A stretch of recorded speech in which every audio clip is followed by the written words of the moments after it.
Hi hello అందరు బాగున్నారండి. నేను బాగున్నాను. మా ఊరు కొండపల్లి అండి, అల్లూరు జిల్లా, జీకేవిడి మండలం. ఎమర్జెన్సీ పని చేస్తున్నాం. మేము చేసినప్పుడు ఫోటోలు పడట్లేదు.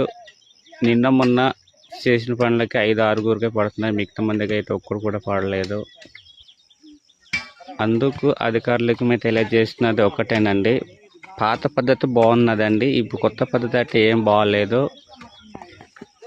మా ఊరు గ్రామస్తులు కోరుకునేది ఒకటేనండి, పాత పద్ధతి బాగుంది కానీ కొత్త పద్ధతి అసలు బాగాలేదంటున్నారు. అధికారులకి తెలియజేస్తున్నాము,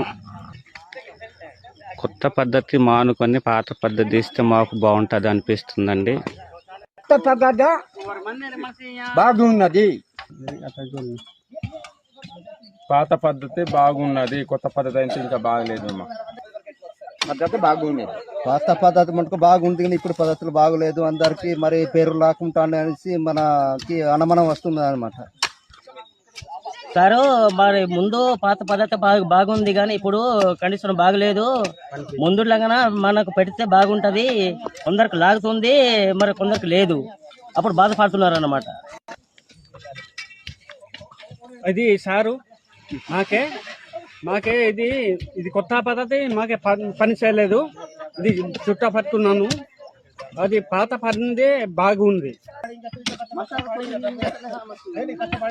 సిస్టమ్ అసలు నచ్చలేదు. కొంత సిస్టమ్ బాగున్నది మాకు. ఈ సిస్టమ్ తోటి అంతా మాకు పని కూడా చేయడానికి ఇంట్రెస్ట్ లేదు మాకు. ఇదండి మన వాళ్ళు బాధపడే బాధలు అండి. అంటే ఇప్పుడు కళ్ళు ఒక పేస్ పడుతుంది, ఒకటి పేస్ పడట్లేదండి. ఒకసారి మీరు అర్థం చేసుకొని పాత పద్ధతి ఇస్తే బాగుంటుంది అనివ్వండి మా కోరిక అండి.